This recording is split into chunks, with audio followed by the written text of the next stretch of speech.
about a 12-year-old girl who goes by the name of Q in a residential treatment home. So she's in the foster care system as she was sexually abused and trafficked by her mother's boyfriend, Frank.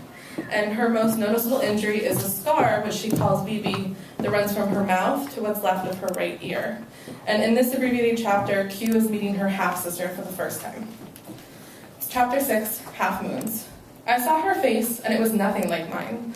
Sunlit skin a hint darker, smooth and soft-looking, smattered with freckles instead of puckered, discolored edges. Her skin looked like it didn't smoke, like it protected her body lightly. Recently shampooed dark brown hair, fishtailed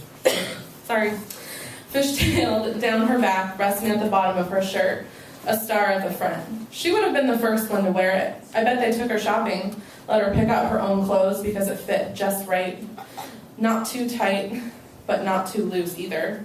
But her leggings looked too easy to take off, like they might just slip down if someone pulled just right. No hips and flat nips, baby toes and jelly rolls, still baby skinny, belly pooch and tight snatch like Frank used to tell me before he made me loose. Her adopted parents stood tall behind her, a too pale, faded white hand on each shoulder, fingers curled over and protecting her from me. One of the staff members, Topher, sat next to me, not touching. "Hi, Angel, I'm Topher, and this is Q." But she wasn't looking at Topher.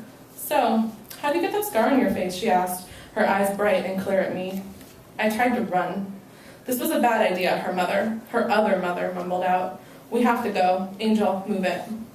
They each grabbed a hand and tugged her forward, but she turned her head back towards me, stumbling as they almost ran, while her little legs didn't move on their own. "But she's my sister. I want to be here with her." Angel pulled back, trying to move back toward me, but her parents, her real family, simply used their bigness to make her move and took her outside, ignoring her protests. I sat silently on the couch, still and not breathing, as Topher followed them out. I could see him arguing with them through the window on the small porch.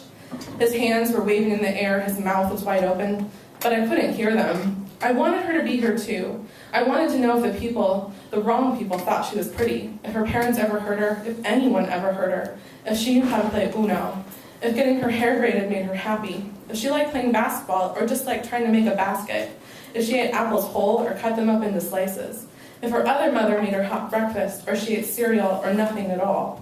But I also didn't want to know her at all. She didn't stick with my mother. She didn't have to deal with Frank or fail her. Only I did that. I wondered if he was hitting her right then, knowing I was thinking about him. Wondered if he wanted me there to make me even looser. But maybe he didn't even miss me at all. Another staff, Co, came in to see me and sat carefully down next to me, almost exactly where Topher was sitting just a minute before, when Angel was standing across from me, when I could look at my sister. But she wasn't really my sister. We just had the same mother. But she wasn't even really her mother anymore since she had a new one. A mother with clear skin and straight lines, who probably did make her hot breakfast in the morning. Traitor thoughts. Co began, and I turned to look at her, away from the retreating backs of Angel and her fucking clean parents as they practically ran across the grass towards the parking lot. "She's still my mom. I won't give her up. I won't," I screamed at her face, filled with small frown lines and smile lines, and no time for lotion.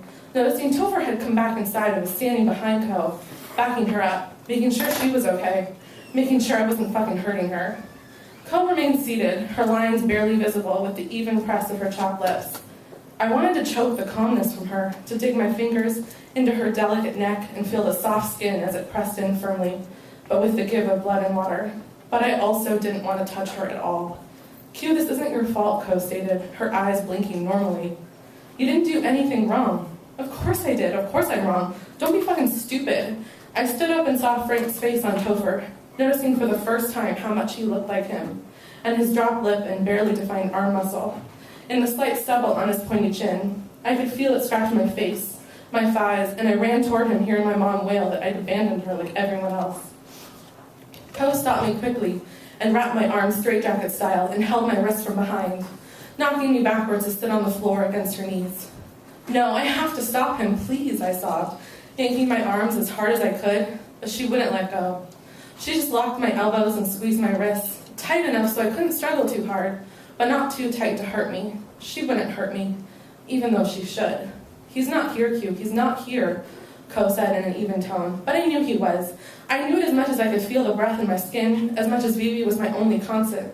He had gone out of sight, but I knew he'd gone to find my mom, to hurt her again, to climb on top of her and squeeze her neck while he fucked her and grunted that he was going to get on me next. Let me go, I begged, tears mingling with the snot dripping down my face that I couldn't wipe away. Please, let me help her. Q, we're in the cabin. He isn't here. You're safe, Co stated, almost a chant.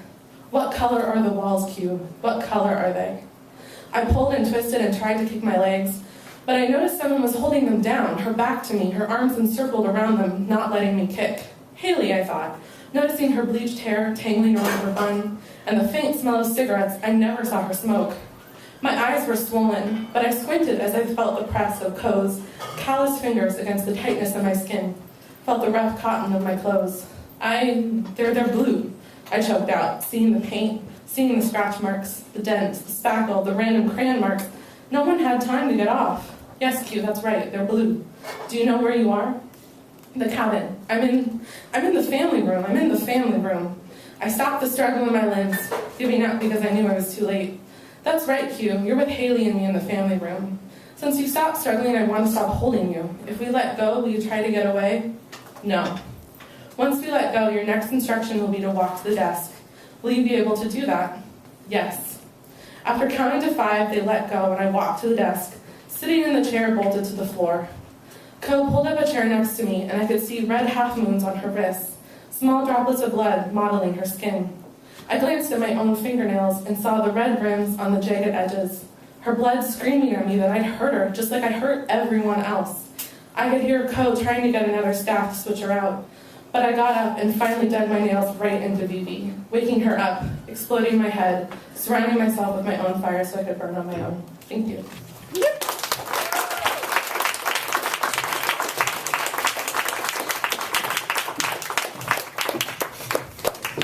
Shadia, ladies and gentlemen.